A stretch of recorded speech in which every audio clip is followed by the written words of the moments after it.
Class is now starting. All attendees are in listen-only mode. Well, good evening, Rich. How are you doing? Good evening, Dr. Yatros. I'm doing well. Coming to you live from San Antonio, Texas. And And where are you tonight, guy? Anna Maria Island, Florida, where the red tide just rolled in.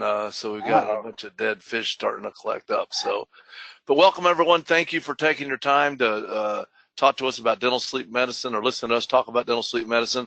We'll be talking throughout the night, and hopefully it'll be informative. If you have questions, go ahead and just put them in the question box. We will have our team answering those all on the way, and we'll answer any ones that they don't get to at the end. So, Rich, I do these lectures a lot, and I know you do too. And I usually start out the lecture when we talk about dental sleep, which is what we talk about, by saying, raise your hand if you screen for oral cancer.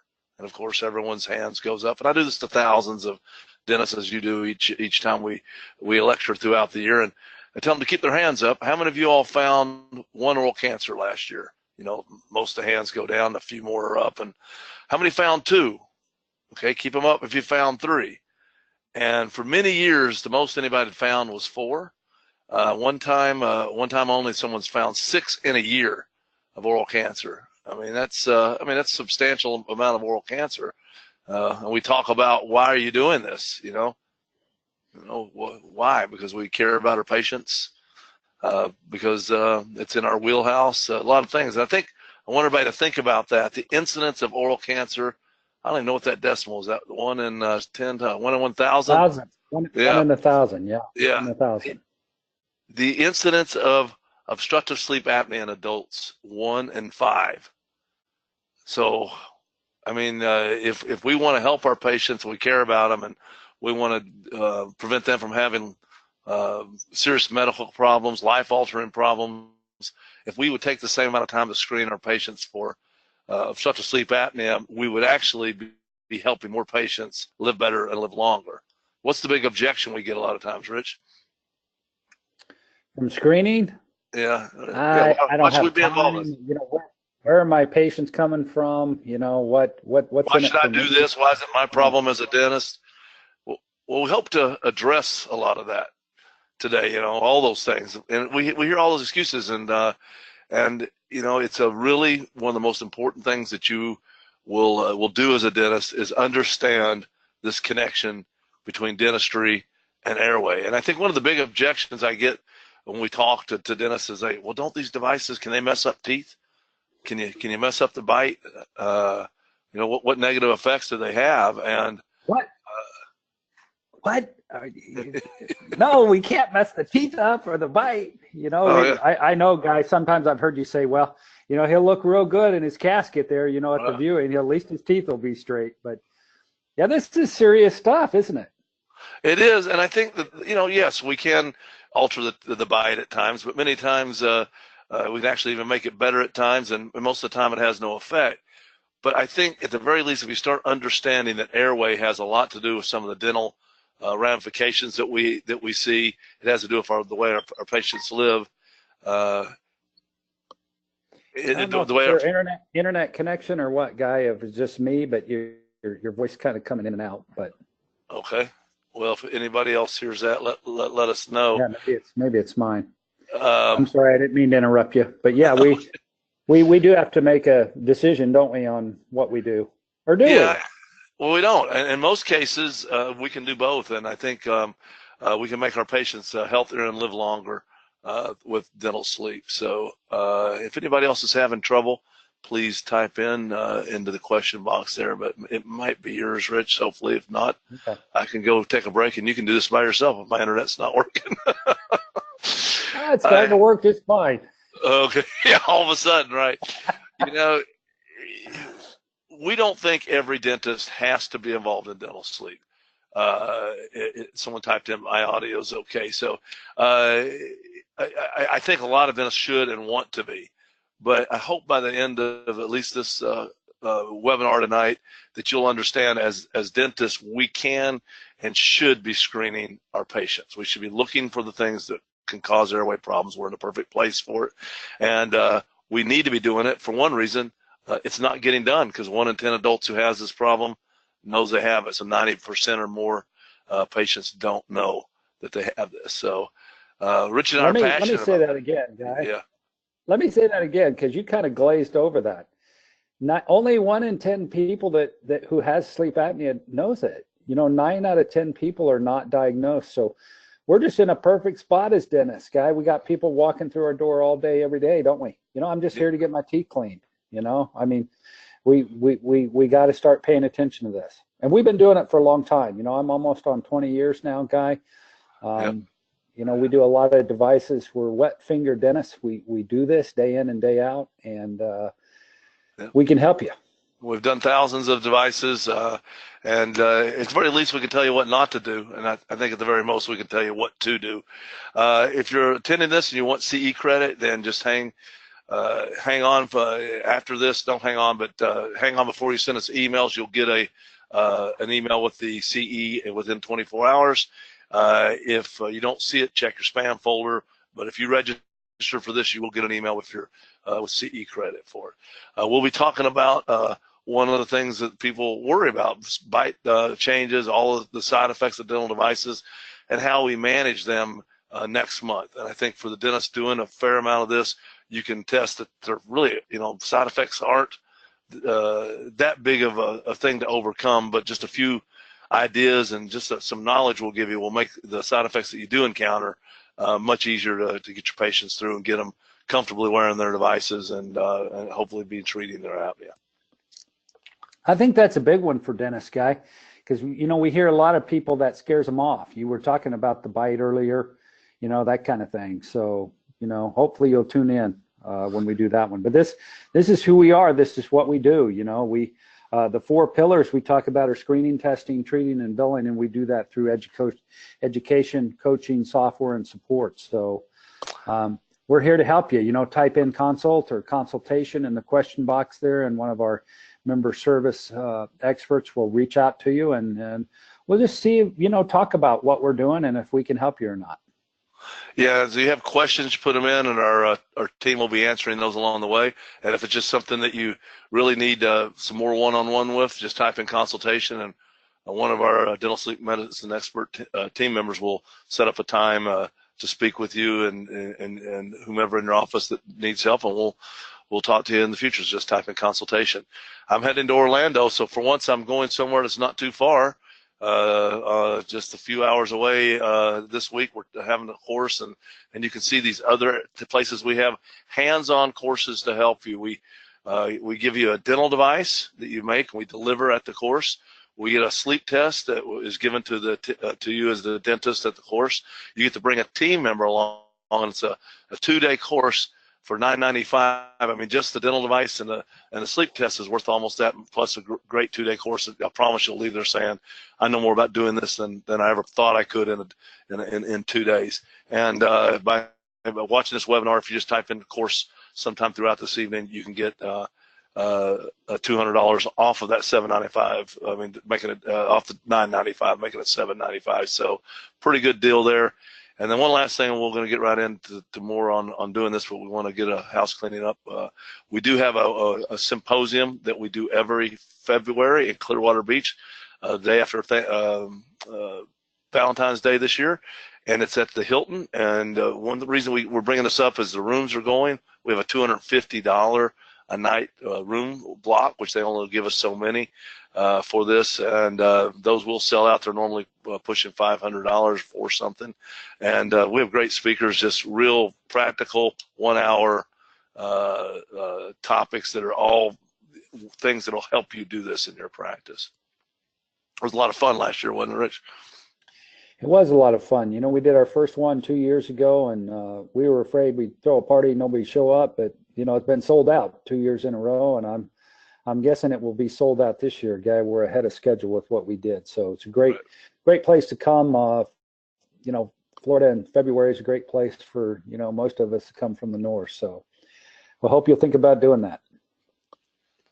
So if you want to be successful, this is kind of over a high level, what is dental sleep medicine about? And if you can find a way to identify your patients that are at risk, screen them and say, these people are at risk, we have a way to get them tested to see if their airway is collapsing, if they do have some sort of upper airway resistance or apnea, some sort of sleep disorder breathing, we have ways to test them. And then if you have a way to treat them, which we find is really probably the easiest part for dentists, because you're used to putting acrylic in patients' mouths, and then a way to get the patients paid, ideally through some medical reimbursements from medical insurance, then you will have all the patients that you need, all the patients you can help in your practice if you can screen, test, treat, and bill. And that's kind of what our whole 2-day course is about. We're going to give you kind of the high level overview of what is involved in dental sleep medicine today. But I don't think we can have this course, Rich, without talking about this practice parameters of 2006. I think it changed probably our direction in life, don't you believe? Yeah, well, up until that time, for those of you just getting into this, a lot of physicians were like, well, what should we do with patients that can't wear CPAP? Do these dental devices really work? Can we use it? And, you talk about the day the earth shook, when we did this guy back in 2006. It's hard to believe that's more than a decade ago. Yep. It seems like yesterday in some ways, but, basically for mild to moderate sleep apnea, we can use a dental device as a first line of therapy.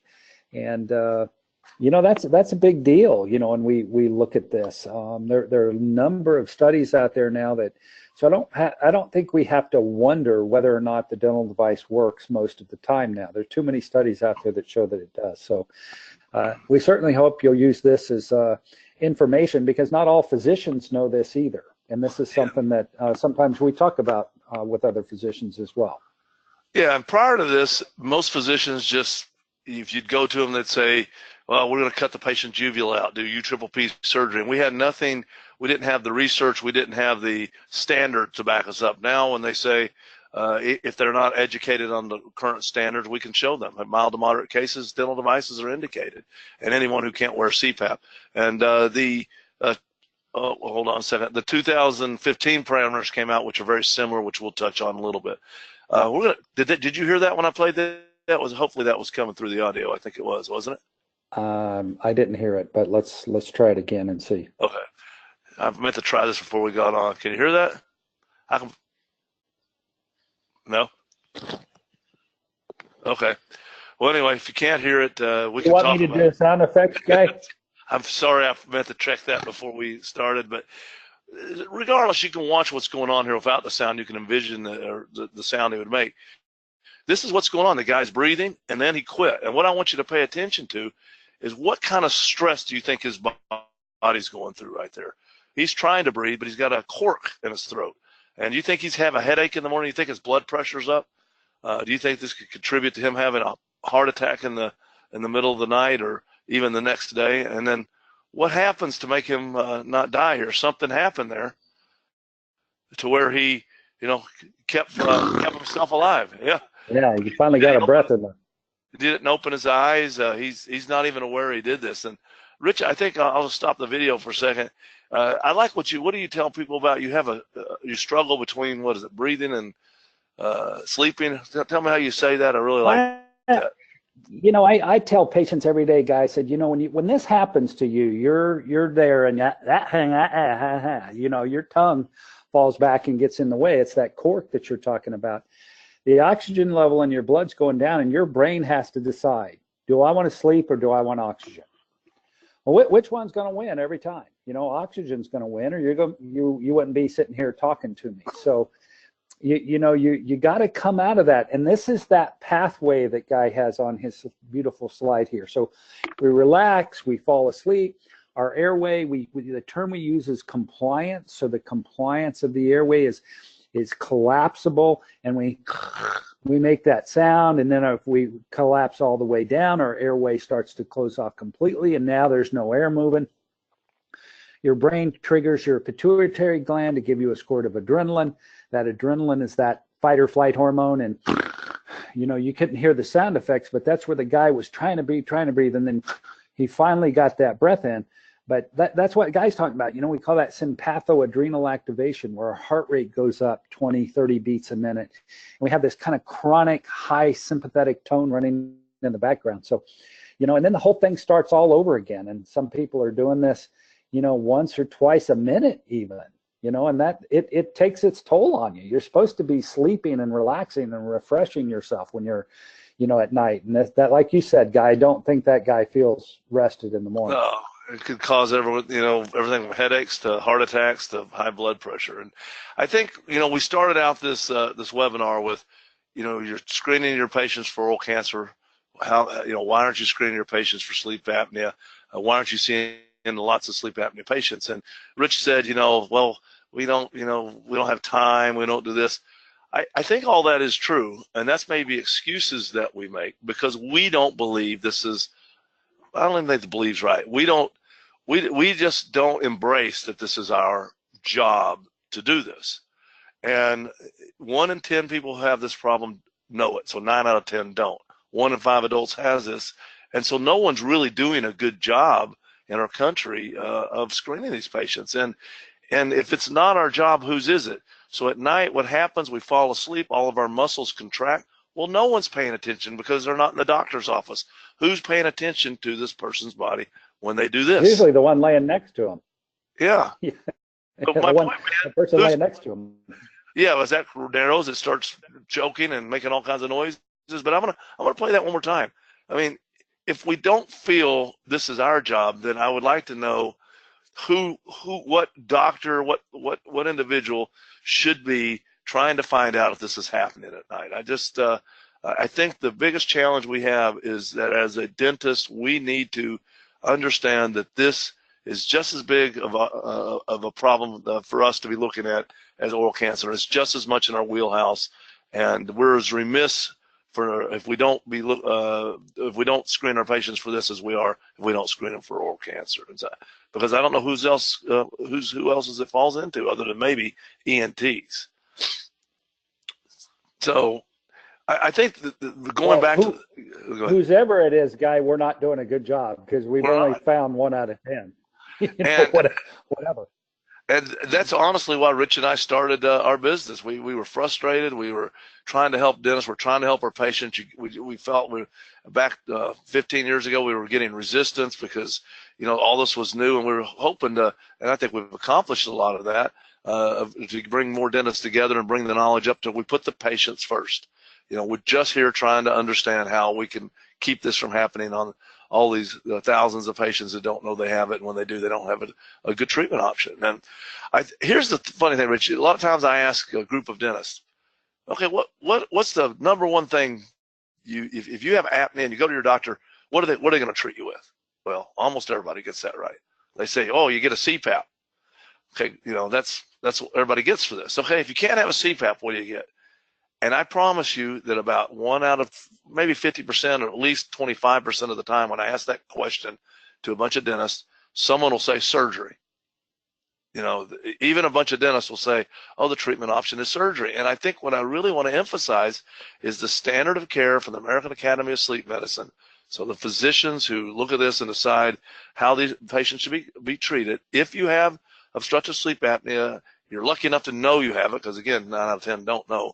Then there's 2 treatment options. CPAP and dental devices is the first line of therapy, not surgery. And I think that's just one of the most misunderstood parts of dental sleep and sleep medicine in general. It's that they think that these other things, maybe surgery and even weight loss, maybe we'll try that first.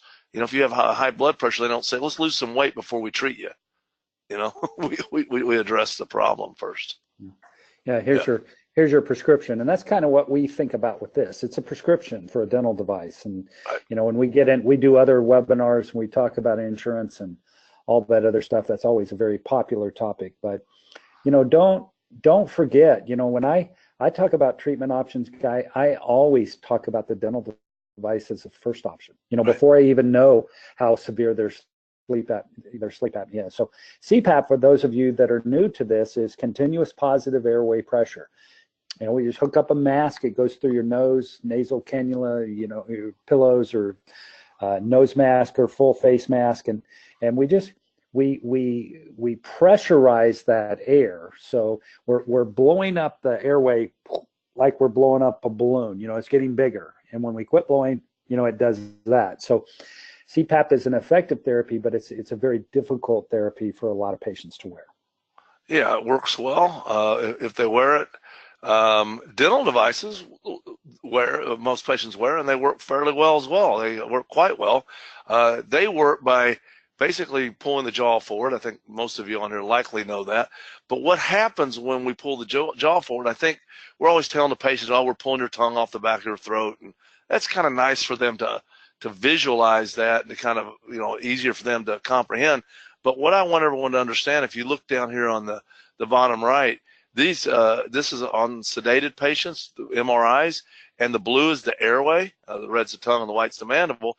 But this is before, and then they protruded the mandible in the sedated patients. Can you see how much wider the airway is in addition to anterior posterior? So not only when we pull the jaw forward does it typically pull the tongue forward and make the airway anterior posterior bigger, it also makes it three-dimensionally larger.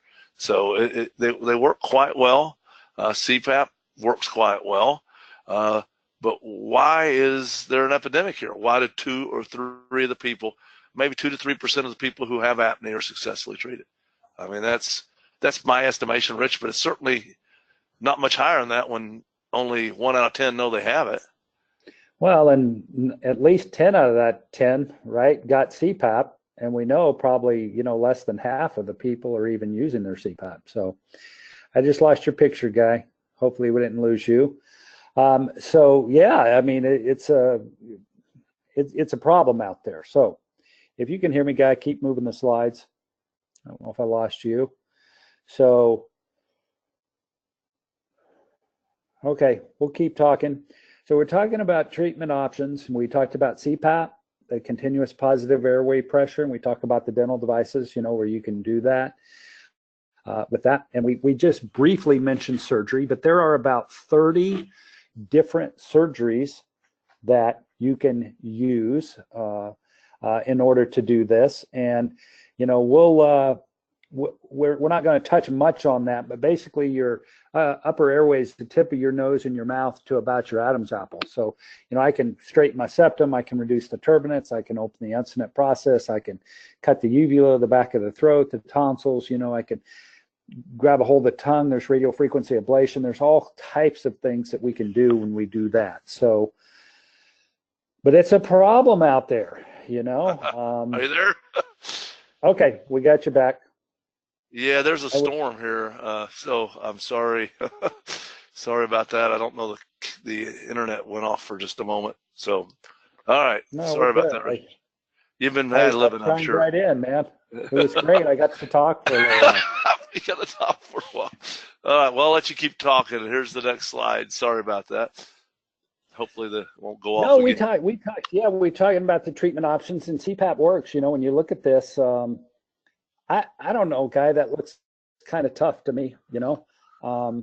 I tried CPAP every night for 30 nights, and I never made it more than a few hours. But some people use it and they love it. And it works for the most part if you wear it, and that's the challenge, is simply wearing it.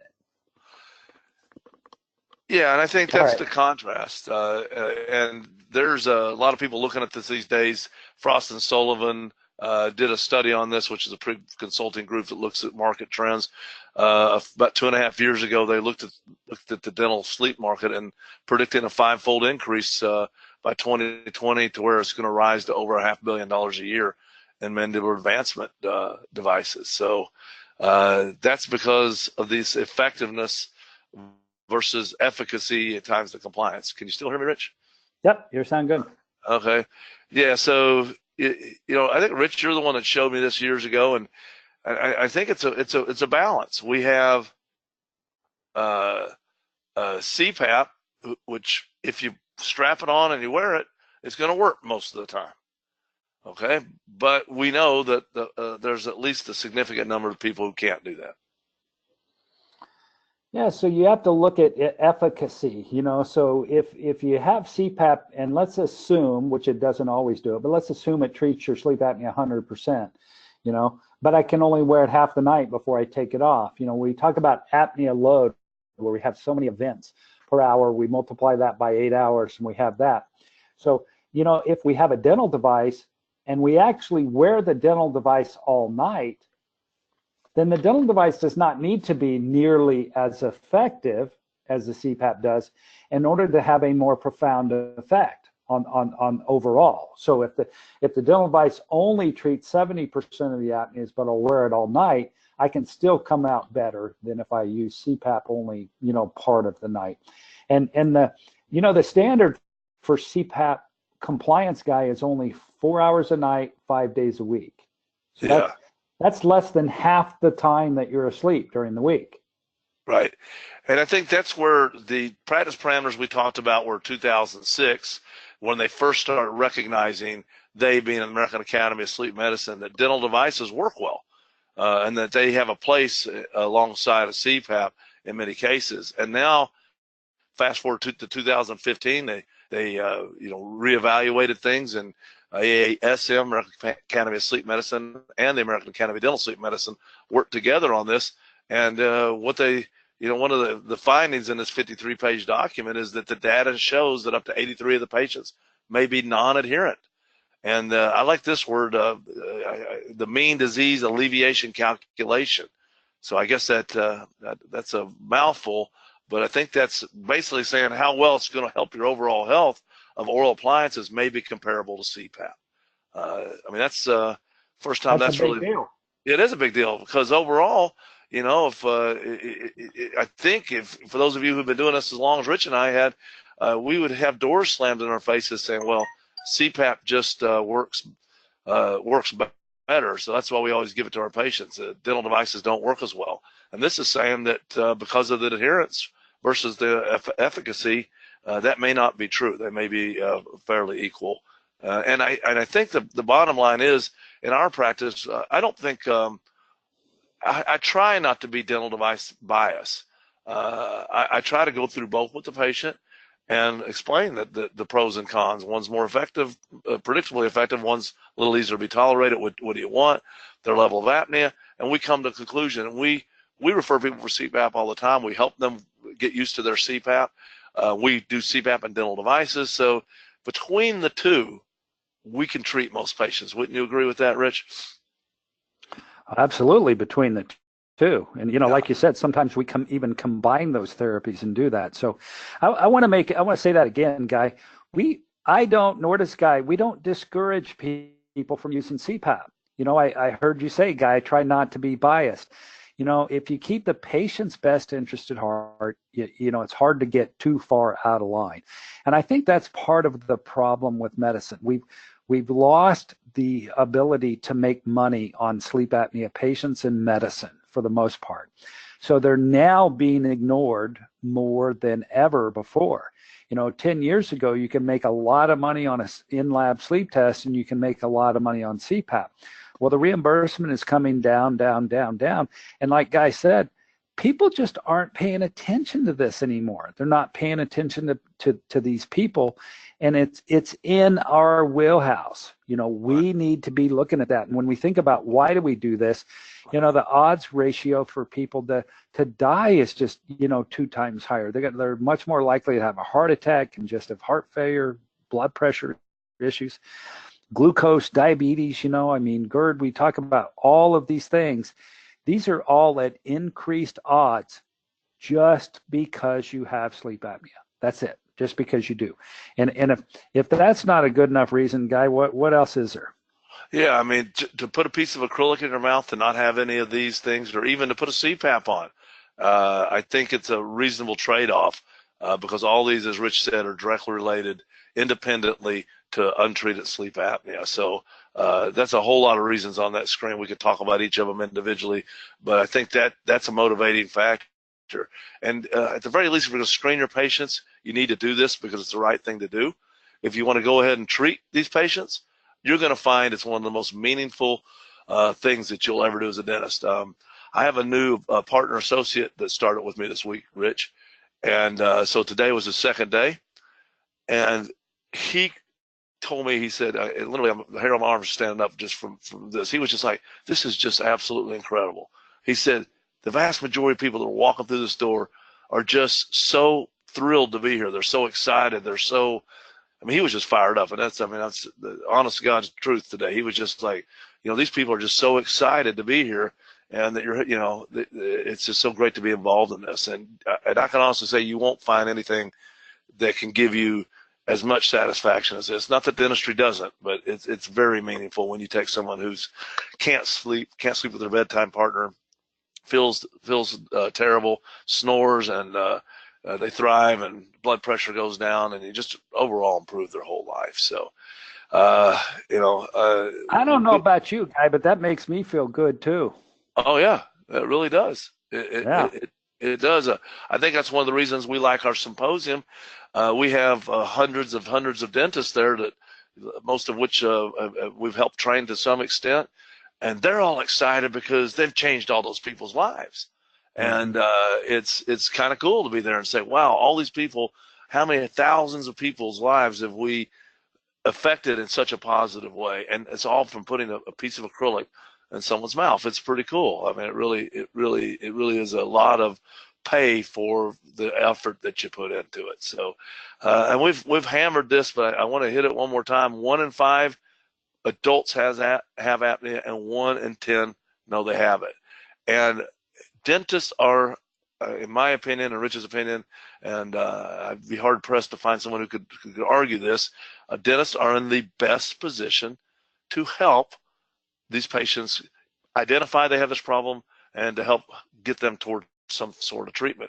For one thing, we see our patients way more than physicians do. We spend, we see our patients 2, 3, 4 times a year, oftentimes, and they don't go to the dentist as often as this. And Rich, I think you came up with this years ago, and it's still very, very applicable. And when I do this in courses, I let the attendees say, okay, we have the medical model, and we have physicians who said this person's at risk for sleep disordered breathing, or apnea, let's just call it.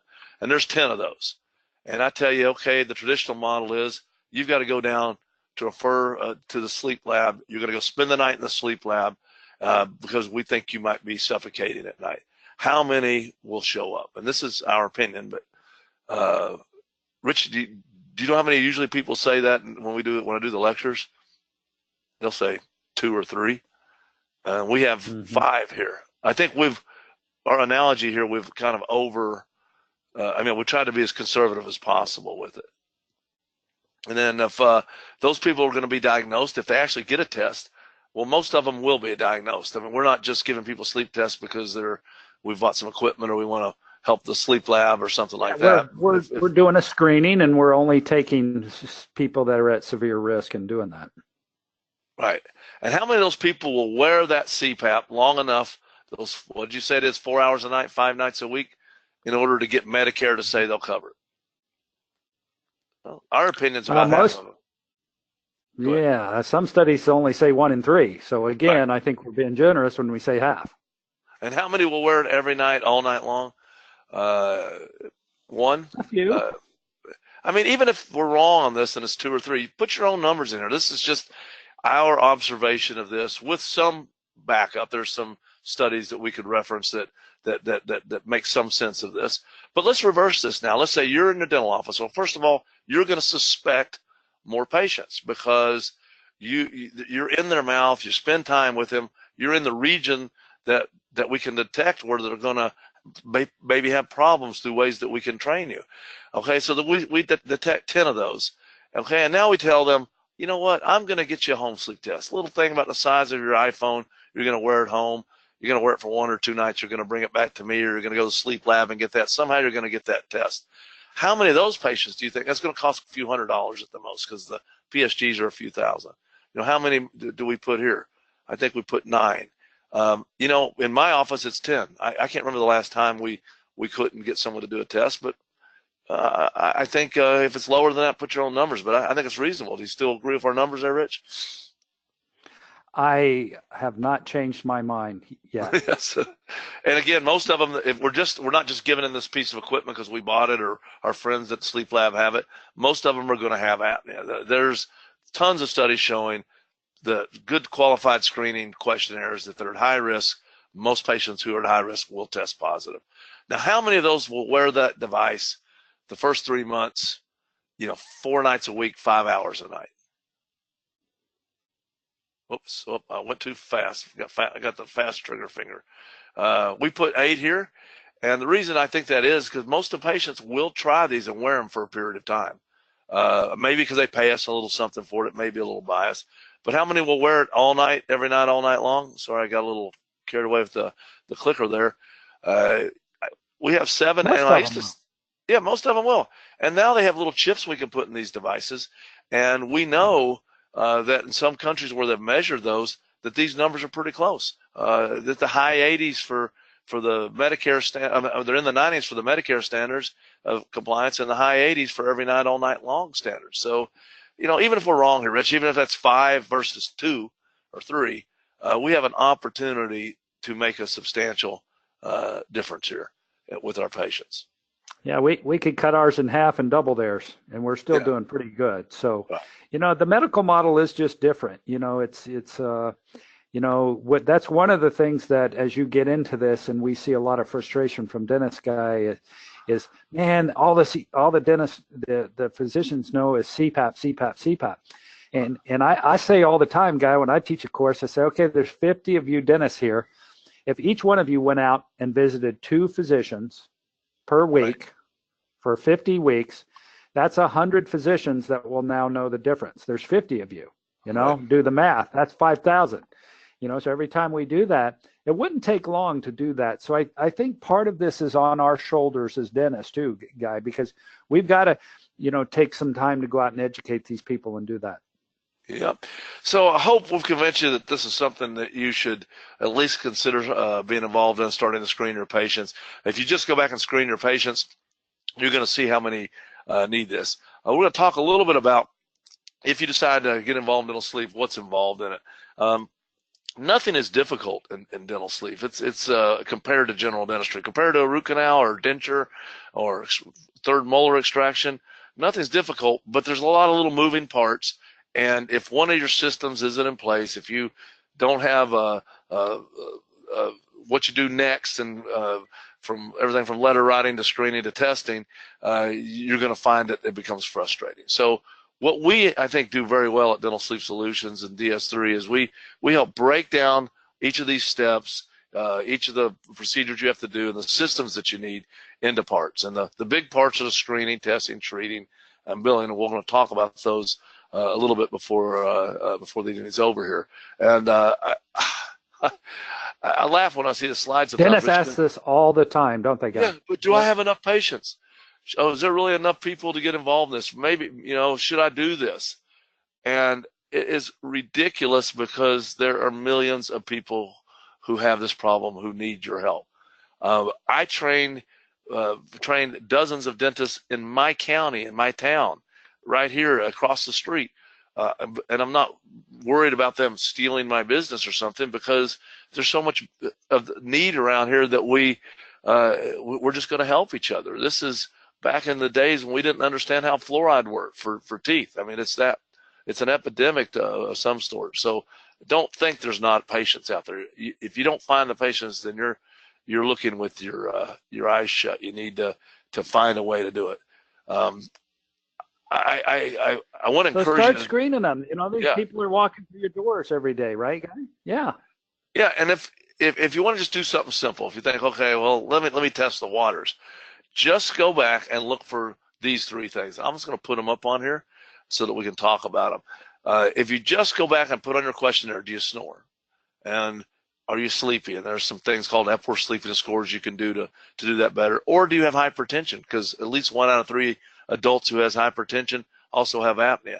And if they have a check mark on either one of these, they're at risk for sleep disordered breathing. And if all you did was look at that and say, oh, I'll take the next 20 patients that come in and ask them these 3 questions and see how many of them have 1, 2, or all 3 of those are positive, you're going to find that there's only takes 60 seconds. Yes, to do that, guy. Yes. Yeah. There's other ways of doing this. We at DS3 have combined these red flags into a screening system that we can tell you about. And if you want to know more about what we do, again, just type in consult. We'll be happy to talk to you about how we can help you and how our systems can do that for you. But these numbers on here are from various studies of the prevalence of those disorders with patients who have OSA. So in other words, half the patients who have AFib also have obstructive sleep apnea.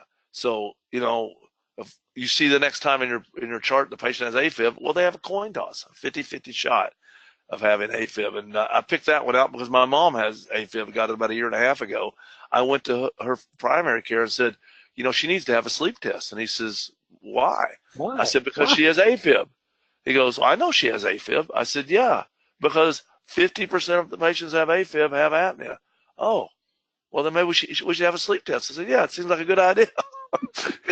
And she has emphysema, COPD, and pushing severe apnea. After we tested her, she's wearing a dental device now with oxygen. And, you know, so this is what we're up against. We like Rich says, we need to educate our physicians. They're not bad people. They just don't know what we can help them learn and know. So find a way to screen your patients. We have a really, I think, slick system for doing this. We use a software that's part of our DS3 system that is meant to ideally be used with tablets, and you hand it to the patient, and they, in a matter of about 3 or 4 minutes, they just ask some questions, and they get a thing like this that's in their hand. And if there's severe risk, what I really like about this is, Rich, is if this is me and you don't really know why you're taking this, what are you going to say when you have this in your hand and you got this red arrow? Severe risk for what? Right. And that's what we want to do. We want to engage our patients in a conversation. And if we can engage our patients in a conversation, and in particular the conversation we'd like to engage them in, so they're asking the questions we want to answer, in other words. Oh, well, let's talk about what that means. That just meant they're open to this. They just asked us to talk to them. And so that's one of my favorite things about our screener that we put together. It really kind of jump starts the conversation. There's other ways of doing that, but it's essentially you need to have a quick and easy way within a few minutes that you can take the people who are at high risk and say, here they are. And there's we have a fantastic way of doing that in DS3. There's other questionnaires you can utilize as well. Do you have something you want to say, Rich? Well, you want to walk these patients down that path. So like Guy said, you want them to ask a question. What, severe risk for what? Or sleep apnea. Oh, that doesn't sound good. Well, what do I do about that? Well, there's our next pillar. You know, we've got to have a way to test these people. You know, we have to have something in our back pocket that we pull out and we say, okay, well, for in-lab studies, we go here. You know, for home sleep tests, we can do this. And, you know, I always talk about, Guy, you know, I think back when my kids were small, I didn't ask them, you know, do you want to eat your vegetables or not? You know, I say, do you want green beans or carrots? Right. You know? So we that's how we ask this. Would you prefer an in-lab study or a home sleep test? Yeah, and you know, we do a whole webinar on this subject, and you come to one of our courses, you join DS3 system, and we can certainly explain this more. But at a high level, there's this traditional test that was been around for years where you go into the sleep lab and you have a sleep test while people are watching you, and you spend the night in their facility. Over the last 10 years, there's been the opportunity now that we can actually test our patients in the comfort of their own home with far less intrusiveness into their lives and sleep, and we just find a lot more patients will be happier to do it this way. And we need to have systems to do both, because sometimes a home test is indicated. Most times that's what's indicated. But we also need to be able to test our patients in the sleep lab for other type things. And so through DS3, we can help you have those systems set up for both. I put this slide in here, Rich, because it's been not quite a year that the ADA, they kind of met and they said, where are we on sleep apnea? You know, should dentists be involved in this? And I know dentists don't like to do new things at times, and when the patients push back and they say, why are you doing this? I think if you can remember this can maybe help you, give you a little confidence that you're doing the right thing. And if you have to, use it as an excuse. You can say, well, because I'm a dentist that cares about you, and the American Dental Association recommends that we screen our patients for sleep disorder breathing, and that we are in the best position to do that. And once we screen you and we see who's at risk, then we need to help you get sleep tested by referring you to the appropriate physicians for diagnosis.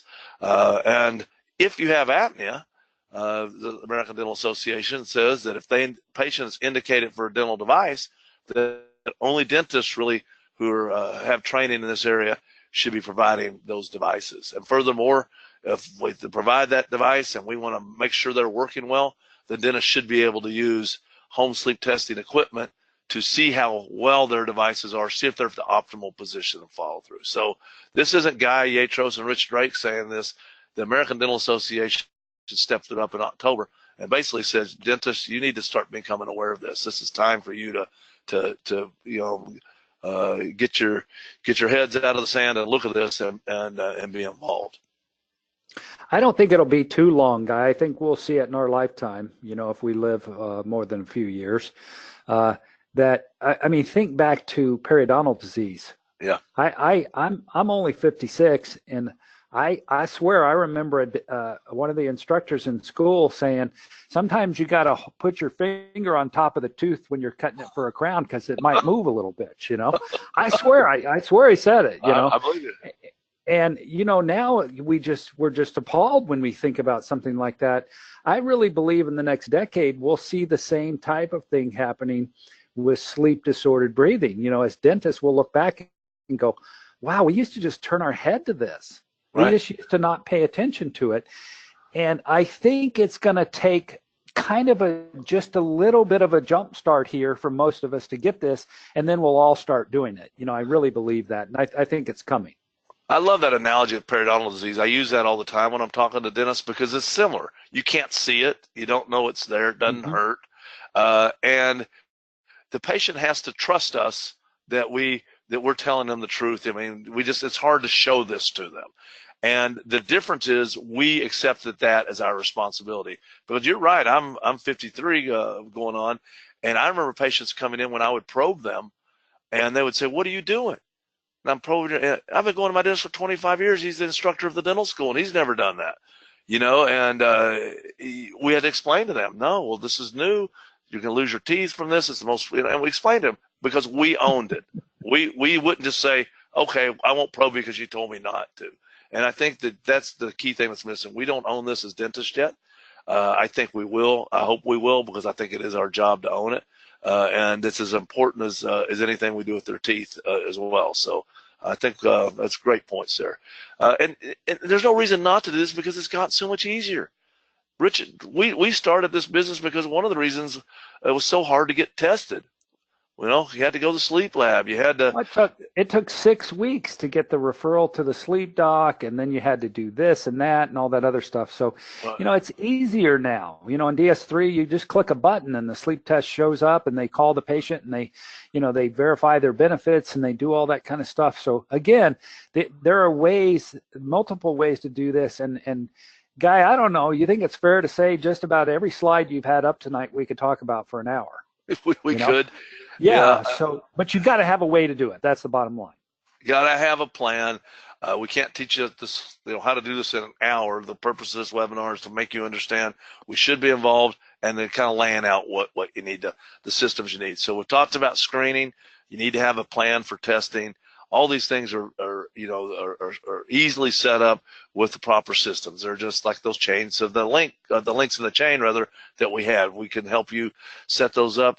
The biggest thing's probably changed in our courses that we teach, because we do dozens of these each year, and Rich and I have taught thousands of dentists. We used to start with the treating, didn't we, Rich? We'd say, all right, day one, first thing, let's talk about the dental device. Let me show you how they work. Let me show you how to take a bite. And what we realized is that's the easy part for dentists. They know how to take impressions. The hard part of these other ones, and that's why we kind of reversed it and started with the screening and testing. And I'm not saying there's not parts to this. There's steps that I can lay out here on the screen for you. But if you look at these as a whole, it's not a big jump from all the way up these steps. We just have to have a system to consult with our patients. We have to have a way to look at their teeth, decide which device is better, and to take some impressions and a bite. We need to give them the device and show them how to clean it and what to expect. We need to reevaluate how the device is working, both with their symptoms, that's the subjective part, and then eventually with the follow-up test, and then we're going to see them in the future 6 months and then once every year thereafter, because apnea gets worse with time. It's a progressive, and so that's bad news for the patients. It's kind of good news for you because these devices wear out, and we get to keep treating these patients for a lifetime. And so I would ask anybody who's skeptical about this: is anything on here? Nothing is, rocket surgery, as I would like to say, but you have to have a plan for all that. That's where. And I think it goes back to, Guy, your slide that had the chain links too. Remember, right. These right. are kind of the links of that chain. Exactly. And if something breaks there, it just kind of stops. And what we hear over and over from dentists is, well, I got them to this point, and then I just couldn't get them sleep tested, or I just couldn't get them to do the dental device because we couldn't verify benefits and we couldn't do that, So again, those are all of the steps, and you have to have a plan. You got to, it's not insurmountable. I mean, you can do this. It's not that hard. And it doesn't take that much of the dentist's time. You can delegate some of this stuff, and you can do it well. But we developed the DS3 system of software in what we do, and we obviously, we think you need a way to do this. There just isn't any other software out there that has a place to store a sleep study or to do that. And you just can't put, a square peg into, a small round hole. It just doesn't fit. So you got to have a system that's dedicated to doing this, and that's what we've spent an awful lot of time and hours developing. Absolutely.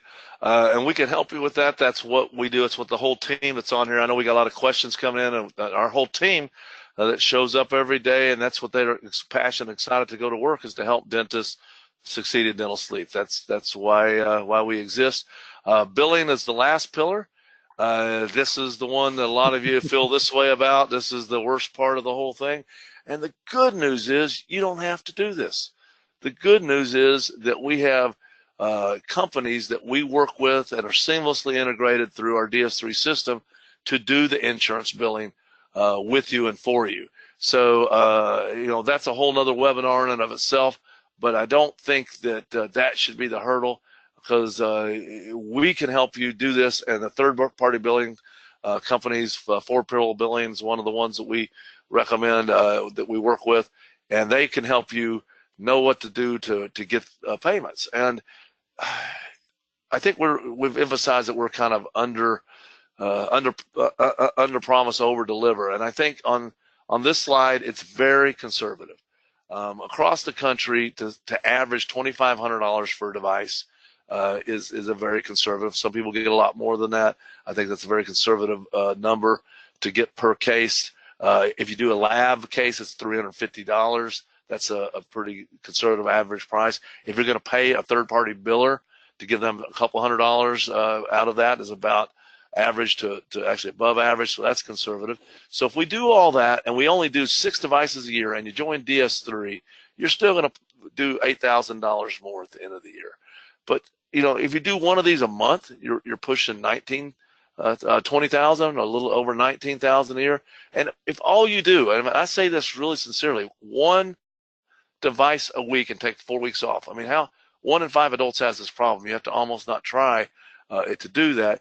You're going to be pushing 6 figures added to your profit at the end of the year from getting involved in this. And that's one device a month. I mean, I don't think we're playing with any numbers here. They're very realistic numbers to add to your practice. That ought to get some people's attention. Yeah. Guy. I hope you're doing it because you want to help your patients, but there's nothing more beautiful than helping your patients while you help yourself improve your practice, help your teams have better lives. It's just a win-win. You have to have a plan. Each part of this is easy. I think why a lot of dentists don't succeed at this and why we exist is because there's kind of those pieces, and they got to be put together, and you got to have a system for doing this. If you have a system for success, you will be successful. That's what DS3 is. We have, from start to finish, a 360-degree solution for the screening, testing, treating, and billing, from support to software to everything that you need. So again, I know you're typing in questions. We're getting to those in a minute. If you want more help, then we can answer on here about this subject or any other. Just type in consult, and one of our trainers will meet with you personally on the phone. We'll answer all your questions, and then we can also tell you, if you're interested to know, how we can help you get more involved in dental sleep. If you're already involved and you're to the point where some of your patients are maybe having some issues, Rich, this is you talked about this as a symposium last year, I think, didn't you? I'd have to think about that, Guy, what I talked about last year. I think I did. Yeah, but I'm still working on what I'm going to talk. I'm still working on what I'm going to talk about at this year's symposium, so it'll be good and scintillating, I'm sure, Guy. So, when is that one? That's coming up. What? Just about a month, I guess, right? Yeah, September 11th. We'll be doing it September 11th. I don't know if you're all seeing that. Hopefully not.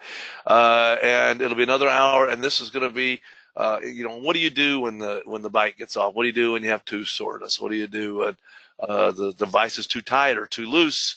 Even saliva problems. We can talk about the things, and it's rare that we can't overcome these side effects. And so I think that's one of the real valuable things for dentists once they actually start doing this. If you want something for free, everybody wants something for free, I hope, then go to dentalsleepinsider.com. And every other month we publish a free digital magazine that comes right to your inbox. It has great articles that Rich writes because he does a great job writing. I do the videos because I'm not as good at writing probably, but we have all sorts of outside experts from all over the country contribute to this, and it's just a lot of great knowledge about dental sleep for no cost. And here's the symposium again. I'll tell you what I'm talking about at symposium.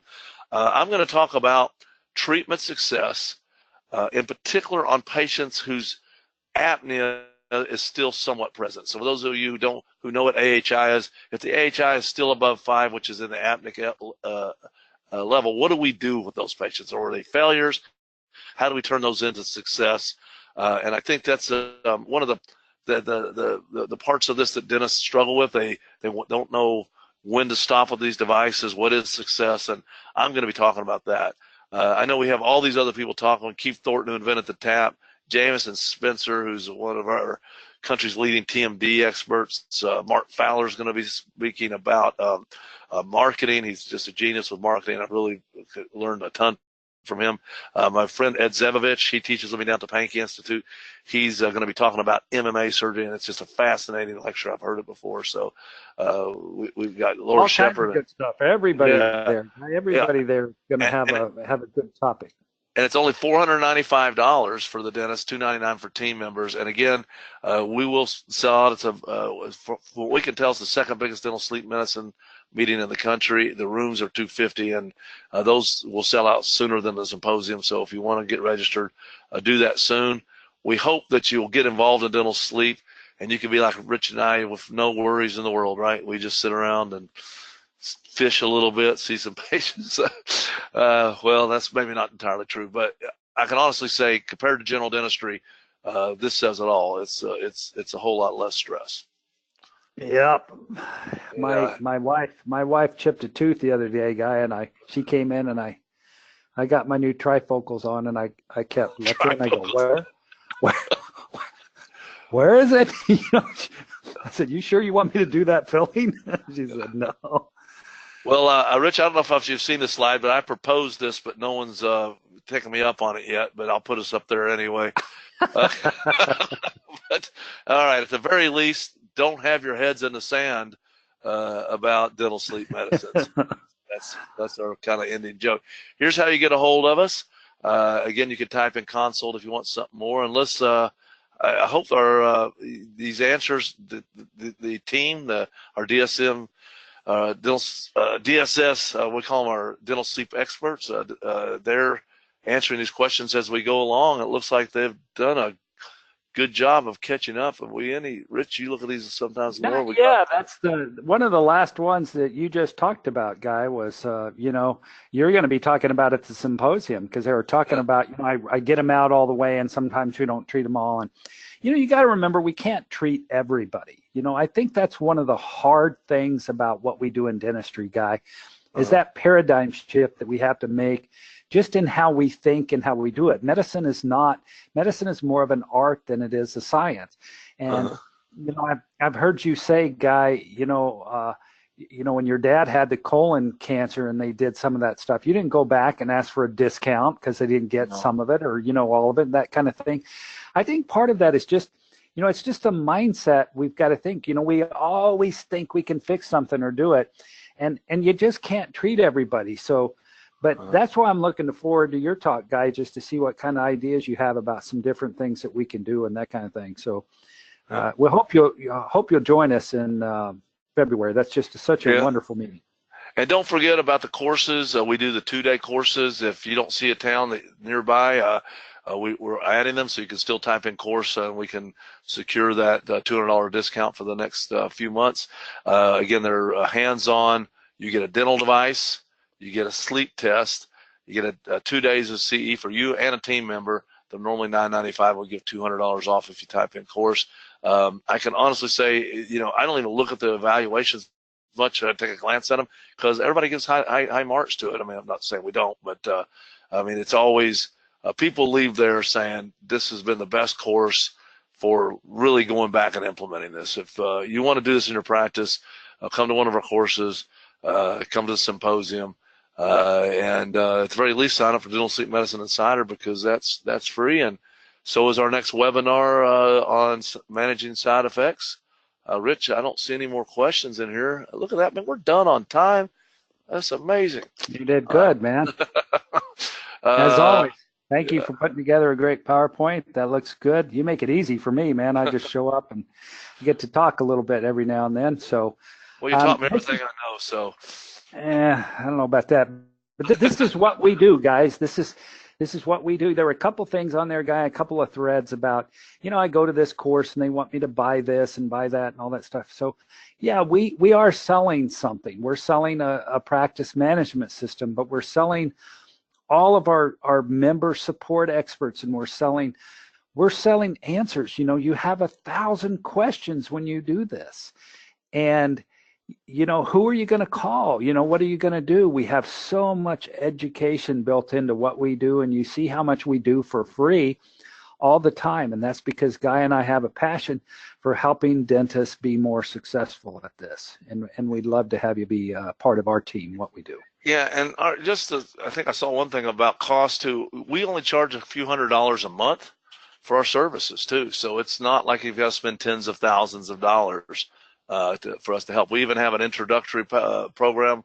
where it's $800 to join, then $99 a month, and you get whole training, 3 months worth of training for the first 3 months for that $99. So for around $1,200, you've got as much education as you could get about anywhere. Basically, let us prove ourselves to you. So I do see the one question here, Rich. This is a whole webinar in and of itself, but I appreciate everybody staying on, and I think we should address it. The bruxism and OSA. That's a very, what is it? So the question is, can you explain the relationship between bruxism and OSA? It's a very complicated relationship. It's very controversial. I will say that I will quote the Principles and Practice of Sleep Medicine, which is the most respected piece of literature on sleep ever published, I would imagine. And in that publication, they note that apneic patients brush their teeth 3 times more than non-apneic patients. So if you question if there's a relationship there or not, you can take that information and try to understand that there's got to be a relationship there. It's more. You want to hear my non-scientific answer to that, Guy? Sure. That I talk to patients about. I say I think what happens. I don't know for sure, but I think a lot of times what happens is when you fall asleep and your airway closes down, and your brain is saying, "Hey, Guy, I need some oxygen. Guy, I need some oxygen." So your brain has figured out that if you move your jaw forward, right, and you clench and you grind, I don't even have to wake up. My airway tightens up and I get more oxygen. You know, I think one of the things you want to do, and again, Dr. Greenberg, we're not trying to downplay this, that we seriously could talk for 4 hours about this subject. You know, I'm pretty sure we could. I know I've got 250 slides on it myself, but look at how someone the wear pattern, you know. So some people are, you know, canine grinders. They get out to the side and they do that. I'm talking about the people who move their jaw forward and then they brux like that. I know there hasn't been any study to my knowledge, but I truly believe that those are the real severe sleep apneics, because that's where their brain has figured that out. And we do know that on apneic patients, if you treat their apnea, the bruxism has been shown to decrease. And my office manager has been with me for a little while now, is a registered polysomnograph technologist. He's a respiratory therapist, you know, as well. And he heard me say that the first time, and he's like, duh. We've known that.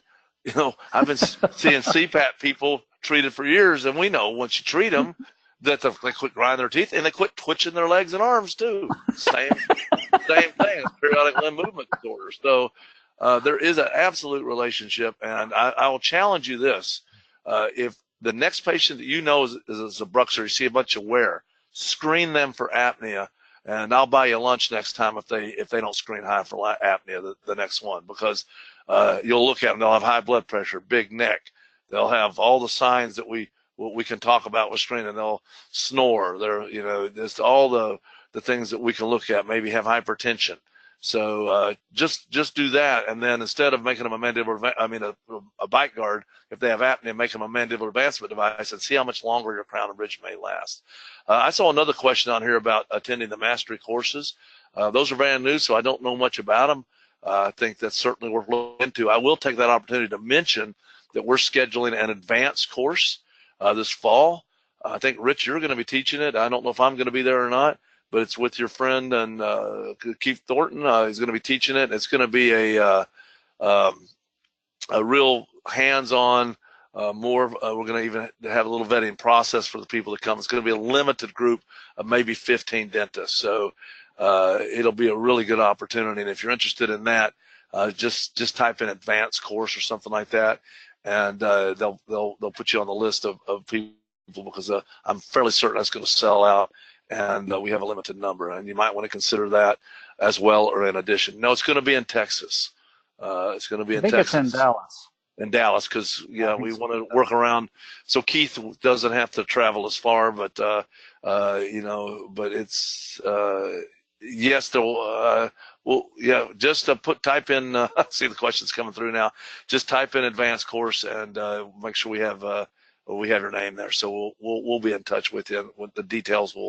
I have a meeting about it tomorrow. We're just finalizing everything. It's going to be sometime likely in November. We're just finalizing the date. So I think it's going to be a fantastic course. And those of you who've heard Rich or myself talk, you know, I think do a great job of lecturing and getting people excited. And Rich does that as well. But Rich is just fantastic to be. If you can spend 2 or 3 days with Rich and Keith Thornton, I mean, those are the guys I would want if I'm on a desert island. Those are 2 top of my list, because we're going to find a way off that island with thermocryl and duct tape, you know. So, I mean, we're going to make something work, aren't we? You're going to make something work. You will learn so much from these people, because I know I wouldn't be where I am if it weren't for both of them. So, because they've been my teachers and mentors along the way. So, I hope you can attend. Yes, well, I kind of let the cat out of the bag, and got a lot of interest about this. I couldn't. Well, we will have information shortly, and we have your name. Put some pressure on Jason there to make sure that advanced course happens now. Oh, it's going to happen. We've already got that. So we're just the venue got changed, and so we're going to be, like I said, literally talking about that and have that finished by the end of this week, I'm certain. So I think that's it. You'd love to come to Florida, you're welcome to come to Florida. We have shadowing experiences at mine and Rich's office. Those are what we call our mentoring experiences, and you can come to my office. We also have a meeting in October 5th for our members, and free for our members and non-members. There's a fee, but it's a study club meeting at the Braden Yacht Club on October 5th. If you're interested in that too, if you want to come to Florida, that's a great meeting for dentists. That's kind of non-rigid, where we take what the attendees are really interested in. We've polled them ahead of time, and then we kind of custom make the meeting based around what the attendees really seem to be most interested in. So that's a very good one too. I don't have the date yet, so okay. Well, Jason's going to be mad at me for opening up that can of worms, but it's not a can of worms. It's really going to be worthwhile. So I'm glad I did bring it up. There's Jason's our Oz in the background, in case you wondered who that was. All right, I think that's about it. I think we got all. Fantastic. Thank you, Guy, for putting the PowerPoint together. Thanks to our team. You guys all did a great job answering those questions. Yep. And thanks for spending part of your Tuesday evening with us. We hope to see you back before too long. Yeah, and if you need anything, don't hesitate to just reach out to us, and we'll be happy to help you in any way we can. Have a good night, everybody. All right.